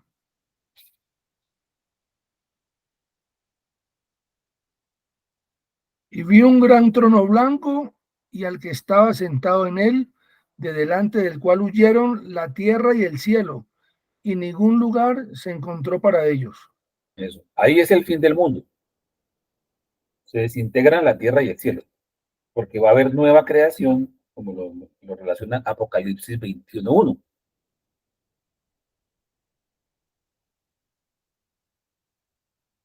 21:1.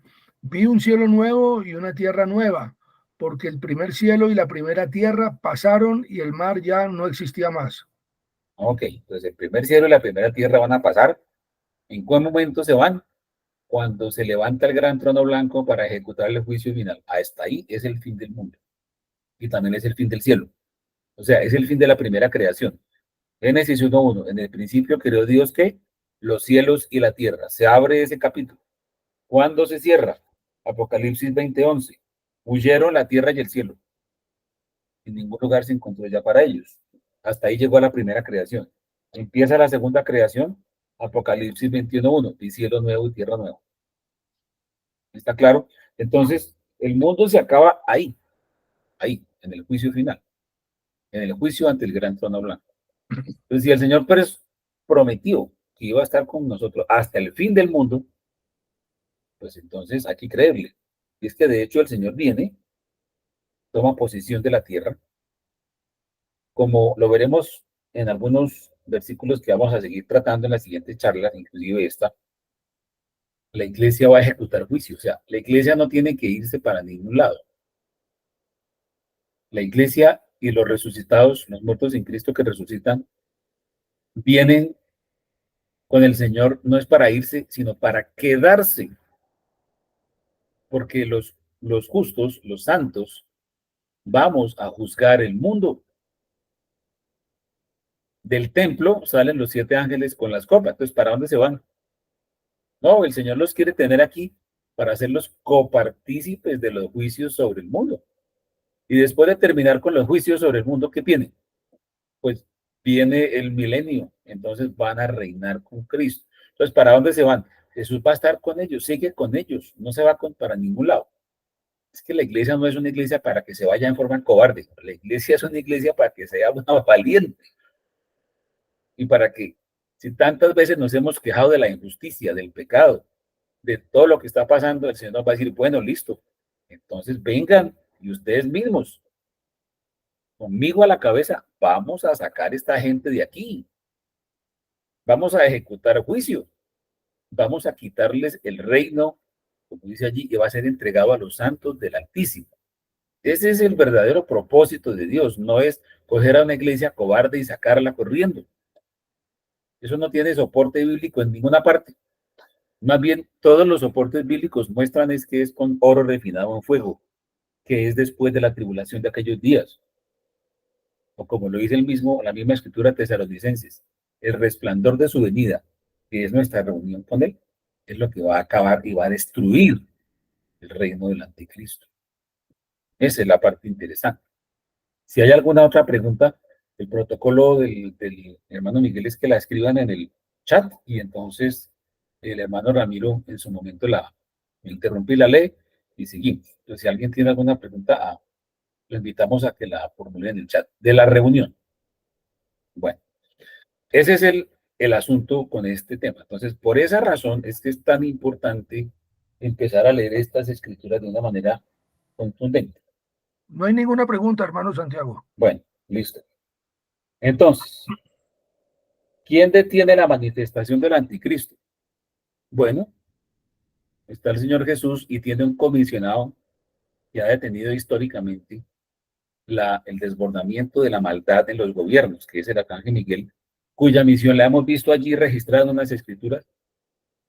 Finalmente hace una última batalla contra el diablo y sus ángeles y lo lanza a la tierra.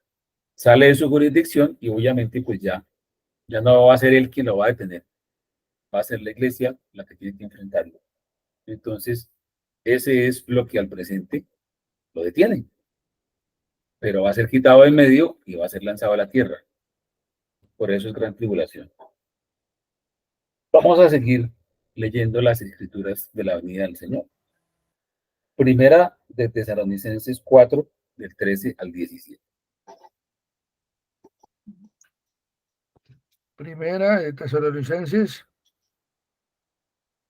4, ¿sí? del 13 al 17.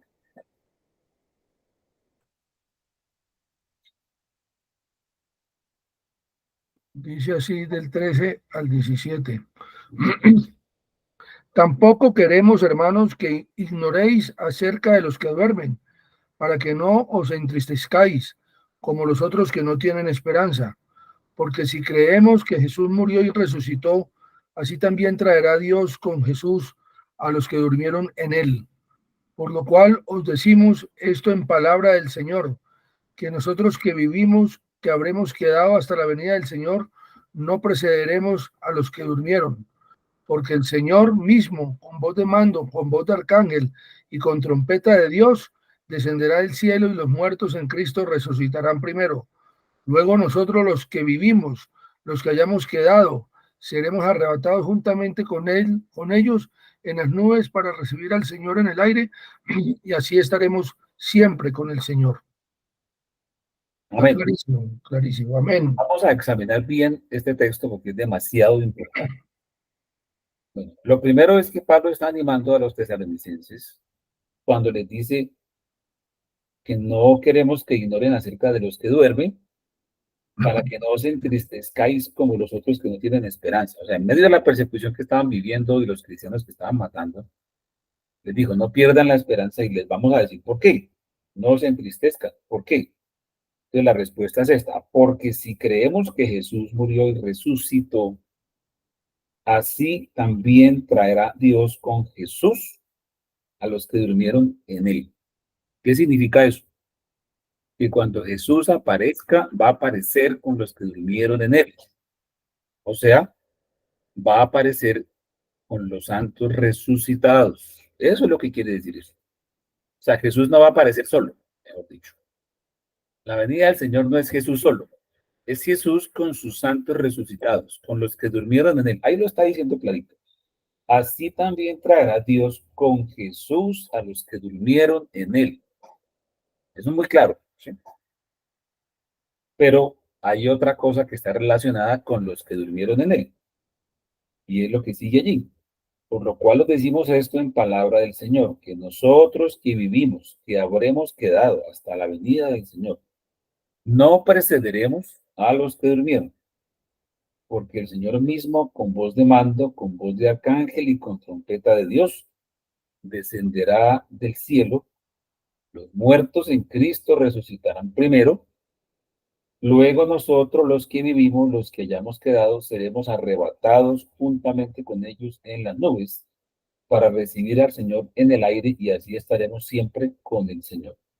Entonces, este texto aclara, detalla más que Dios va a traer con Jesús a los que durmieron en él.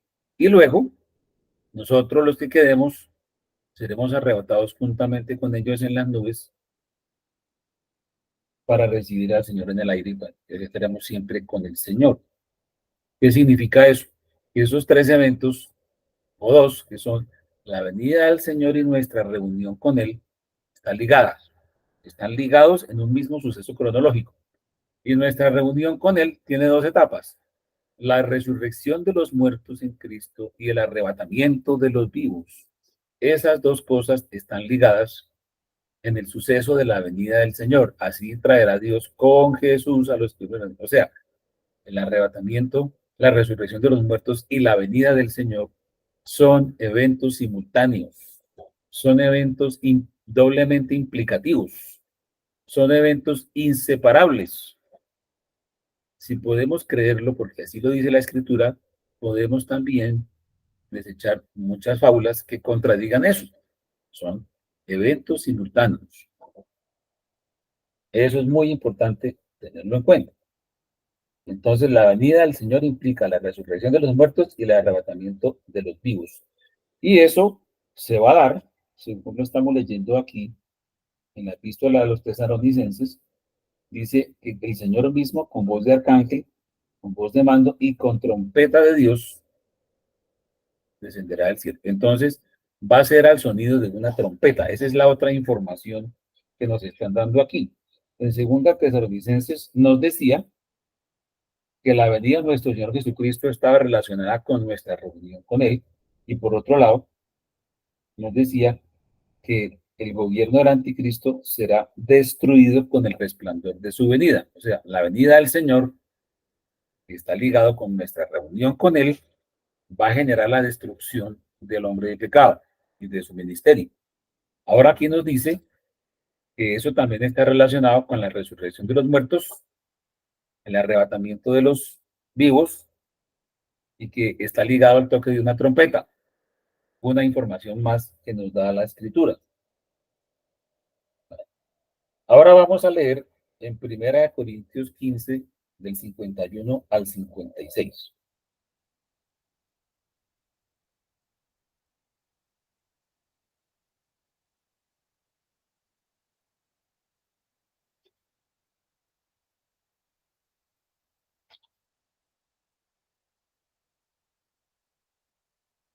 Hermano Ramiro, recuerde que está silenciado. Gracias, para no estar tosiendo encima de ustedes. Entonces, listo. He aquí, os digo un misterio. No todos dormiremos, pero todos seremos transformados.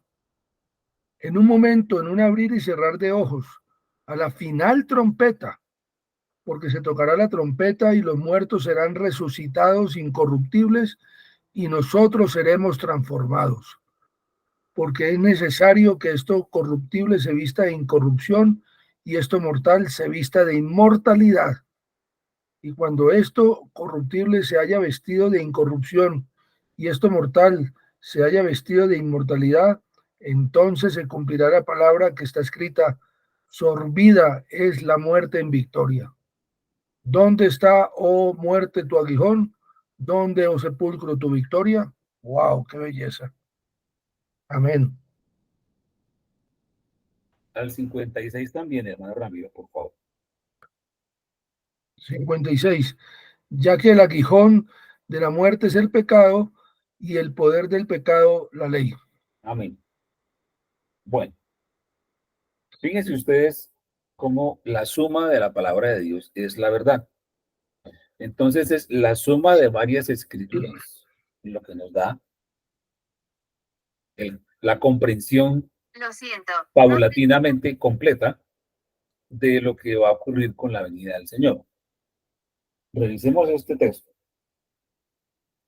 Os digo un misterio. Aquí está el misterio de Dios. El misterio de la consumación. Ese misterio de la consumación que se dijo en dos partes. Recordemos que se dijo en Daniel 9:27, al final del versículo, cuando decía hasta que venga la consumación. O sea, ese hombre de pecado, esa abominación desoladora, ¿va a actuar hasta cuándo?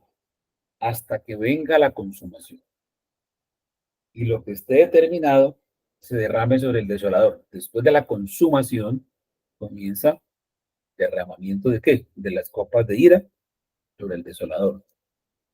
¿Dónde más se habla de consumación? Ya lo leímos hoy. En Apocalipsis 10, versículo 7. Y dice así: en los días de la voz del séptimo ángel, cuando él comience a tocar la trompeta, séptima trompeta, el misterio de Dios se consumará, como él lo anunció a sus siervos los profetas. La séptima trompeta. El misterio de Dios. ¿Cuál misterio? 1 Corintios 15:51. He aquí os digo un misterio. No todos dormiremos, pero todos seremos transformados en un momento, en un abrir y cerrar de ojos, a la final trompeta. La final trompeta es la séptima trompeta, porque las trompetas son 7. Apocalipsis 17 nos está hablando de que cuando el séptimo ángel toque la trompeta, o sea, la final trompeta, el misterio de Dios se consumará. Pues, ¿cuál es el misterio que se consumará? Pues el mismo que está siendo descrito en 1 Corintios 15:51. Esa es la consumación, o sea, la resurrección de los muertos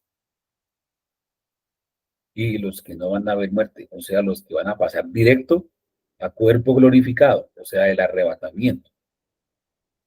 Esto tiene unas implicaciones demasiado importantes, muy importantes. ¿Por qué razón? Porque es que lo que pasa aquí es algo muy tremendo. Por eso lo llama el misterio de Dios y la consumación. Los muertos serán resucitados incorruptibles y nosotros seremos transformados. Lo corruptible se va a vestir de incorrupción y lo mortal se va a vestir de inmortalidad. Y cuando eso pase, dice el versículo 54, entonces se cumplirá la palabra que está escrita: sorbida es la muerte en victoria. Sorbida es la muerte en victoria. ¿Dónde está muerte tu aguijón? ¿Dónde sepulcro tu victoria? Ya que el aguijón de la muerte es el pecado y el poder del pecado la ley. ¿Cuál es la implicación más importante de eso? Recordemos que la muerte entró al mundo, ¿por qué? Por el pecado. Si la muerte es sorbida en victoria, es porque el pecado va a dejar de ser. Esa es la implicación más importante. Todos sabemos que el Señor Jesucristo venció el pecado. Amén. Venció al pecado en la carne, lo condenó en su carne, en su propia carne. Amén. Eso es verdad. Pero somos conscientes que el pecado sigue existiendo, porque aunque hemos sido declarados justos y hemos entrado en un camino de santificación por la gracia del Señor, de todas maneras aún está presente esa raíz de pecado o ese pecado remanente o como lo queramos llamar, que algunas veces se materializa y se vuelve pecado de verdad. Y todavía tenemos ese aguijón encima. Por esas razones que todavía morimos. Todos morimos. ¿Por qué morimos? Porque la paga del pecado es muerte. Y eso todavía nos acompaña. Entre nosotros está la muerte. Pero es que viene un misterio muy grande. Y es que va a llegar un momento en el cual va a comenzar a ver la incorruptibilidad. Y ese momento es ese que estamos aquí anunciando.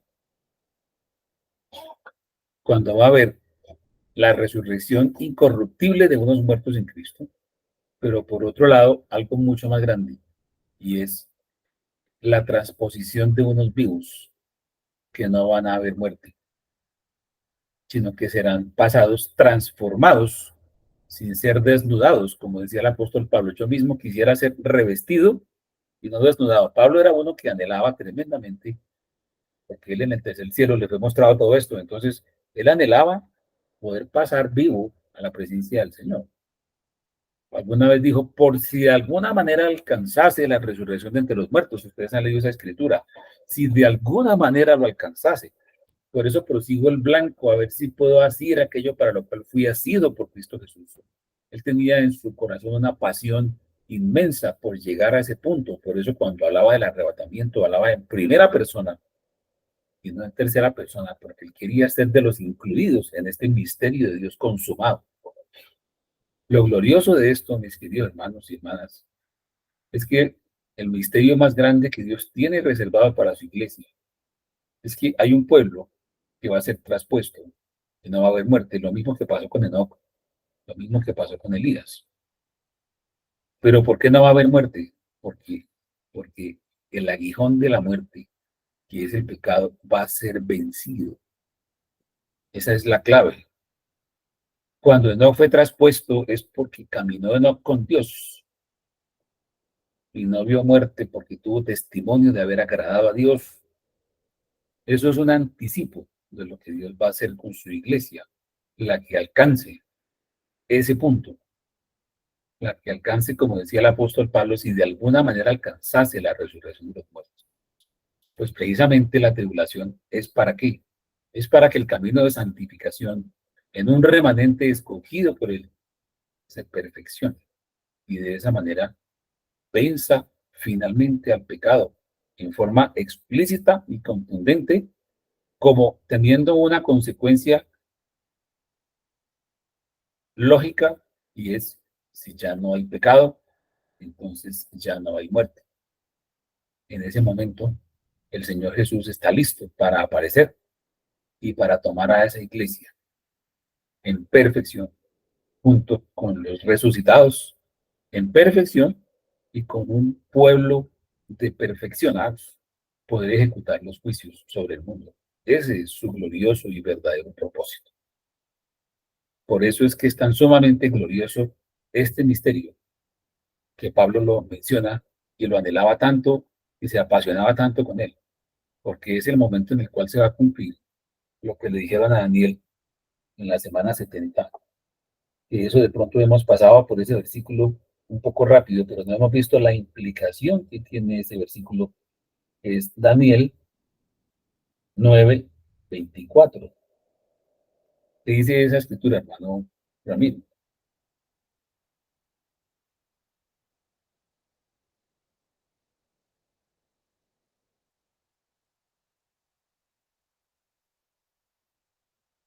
Está silenciado por si algo.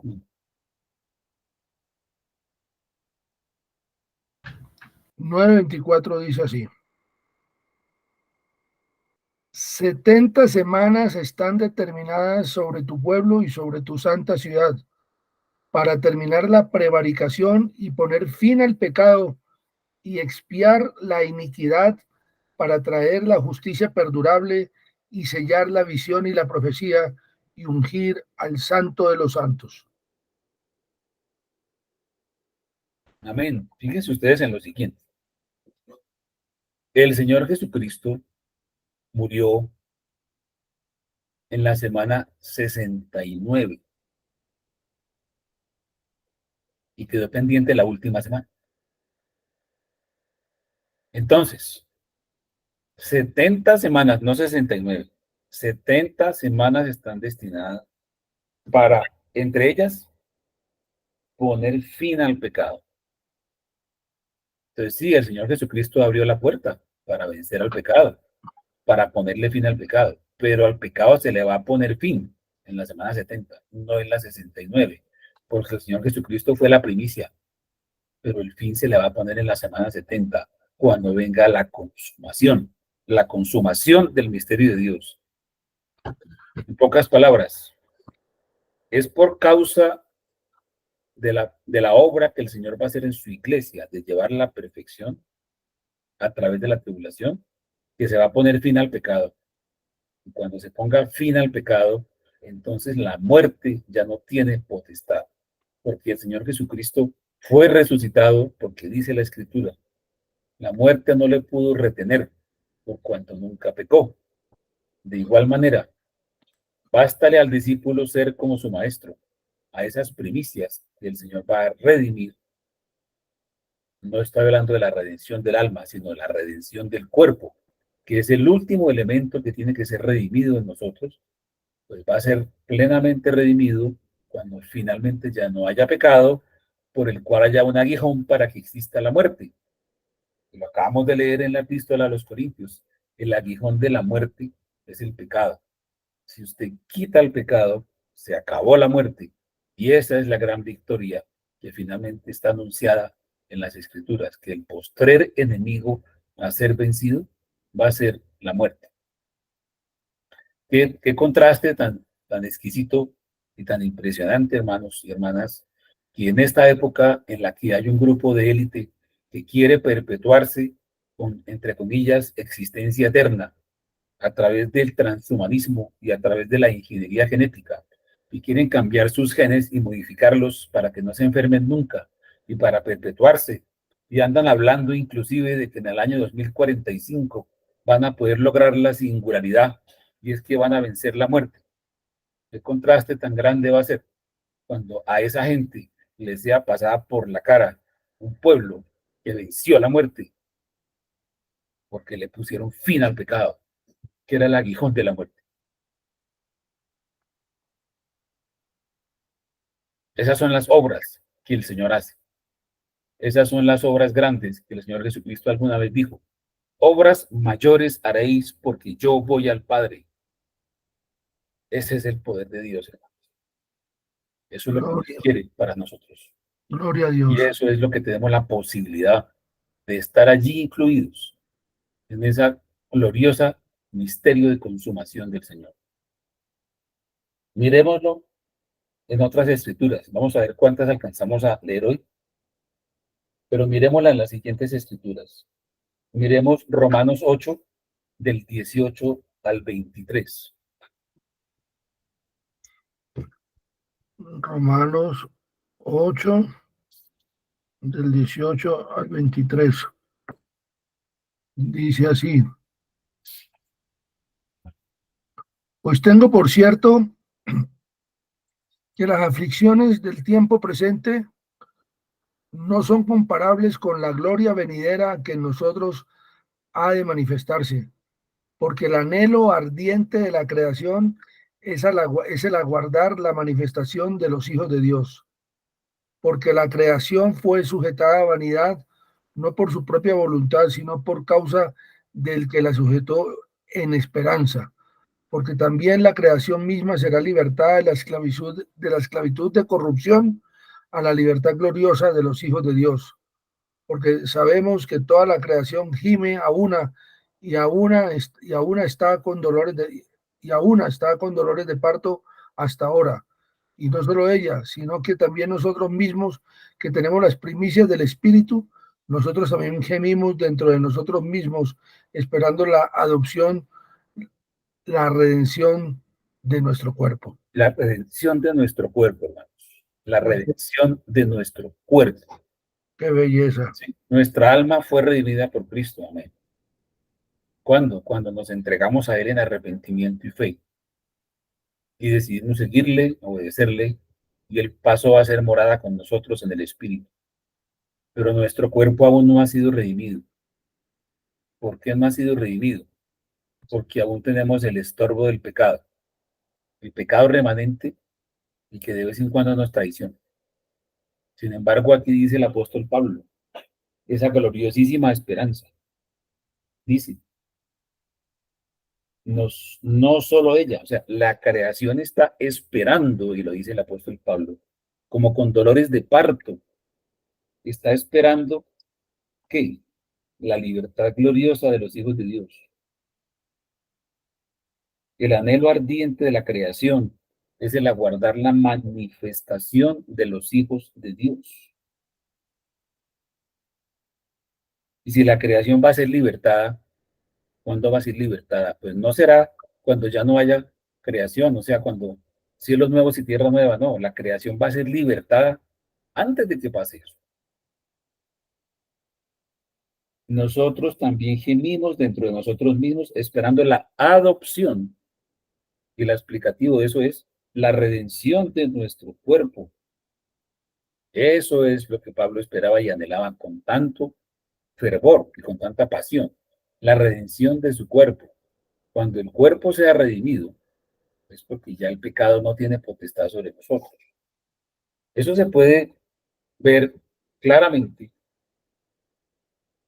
en las características del pueblo escogido que anda con el Cordero, lo que se llama los 144,000, que está en el Apocalipsis 14, del 1 al 5.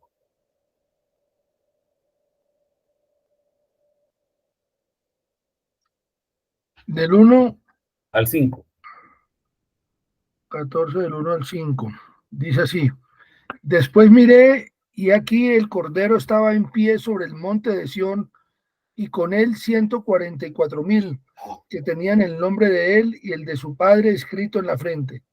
Y oí una voz del cielo como estruendo de muchas aguas y como sonido de un gran trueno, y la voz que oí era como de arpistas que tocaban sus arpas y cantaban un cántico nuevo delante del trono y delante de los cuatro seres vivientes y de los ancianos, y nadie podía aprender el cántico sino aquellos 144,000 que fueron redimidos de entre los de la tierra. Estos son los que no se contaminaron con mujeres, pues son vírgenes. Estos son los que siguen al Cordero por donde quiera que va. Estos fueron redimidos de entre los hombres como primicias para Dios y para el Cordero. Y en sus bocas no fue hallada mentira, pues son sin mancha delante del trono de Dios. Vi volar. Amén. Hasta ahí. Hasta ahí, sí, perdón. Amén. ¿Nos queda alguna duda? Mira la cantidad de rasgos característicos de este pueblo, ¿no? Son sin mancha delante del trono de Dios. En sus bocas no fue hallada mentira. Dice la escritura en la epístola de Santiago que el que no ofenda con su lengua ese es que varón perfecto. Bueno, aquellos quienes en sus bocas no fue hallada mentira son varones perfectos. Son sin mancha delante del trono de Dios. Van por el Cordero donde quiera que él va. No se contaminaron con mujeres. ¿Cuáles son las mujeres que contaminan? Las rameras, las extrañas, las ajenas. ¿Cuáles son las mujeres rameras? Pues todo lo que tiene que ver con Babilonia y sus hijas, que todas son rameras, que son la religión falsa, la religión contaminante. Los que no se contaminaron con esas rameras, los que siguen el Cordero por donde quiera que va, los que retornaron, como nos dijo el profeta Malaquías, los que retornaron el corazón de los hijos hacia los padres, o sea, estos son los hijos del último tiempo cuyo corazón va a ser conformado al corazón de los padres, o sea, de las sendas antiguas. Y estos dice aquí que fueron redimidos de entre los hombres como primicias para Dios y para el Cordero. ¿A qué redención se refiere allí? No es a la redención del alma, hermanos, es a la redención del cuerpo. Eso se puede refrendar con Primera de Corintios, para poder terminar y no dejar cortado aquí el tema. Primera de Corintios, capítulo 15, versículo 22 al 24. Primera de Corintios 15, 22 al 24. Primera de Corintios 15, del 22 al 24. 22 al 24, ¿cierto? Porque así como en Adán todos mueren, también en Cristo todos serán vivificados, pero cada uno en su debido orden. Cristo, las primicias, luego los que son de Cristo en su venida, luego el fin, cuando entregue el reino al Dios y Padre, cuando haya suprimido todo dominio, toda autoridad y potencia. Hasta ahí. Ahí. Está hablando de la resurrección, el orden y la cronología de la resurrección. Dice, cada uno en su debido orden. Cristo las primicias, fue el primero que resucitó. Luego los que son de Cristo en su venida. Segundo. Y luego el fin, cuando entrega el reino al Dios y Padre, finalización del milenio, lo que se conoce con el nombre de la segunda resurrección, como está tipificado en Apocalipsis 20. Entonces, en su venida va a haber esa primera resurrección, y esa primera resurrección va a ser la primera victoria sobre la muerte, que estará tipificada por los santos resucitados, pero lo que es más glorioso aquí, por un grupo selecto. El Señor lo llama los 144,000. No nos importa ahorita si ese número es simbólico o literal, no importa. Pero ¿qué es lo que importa? Los rasgos de ese pueblo. Los rasgos de ese pueblo son sin mancha delante del trono de Dios. Esos son los que van a ser la manifestación de los hijos de Dios, que es lo que la naturaleza y la creación espera, de ser redimidos nuevamente a la libertad de lo gloriosa de los hijos de Dios. Ahí comienza, hermanos y hermanas, la restauración de todas las cosas, que es volver otra vez al diseño original del Señor.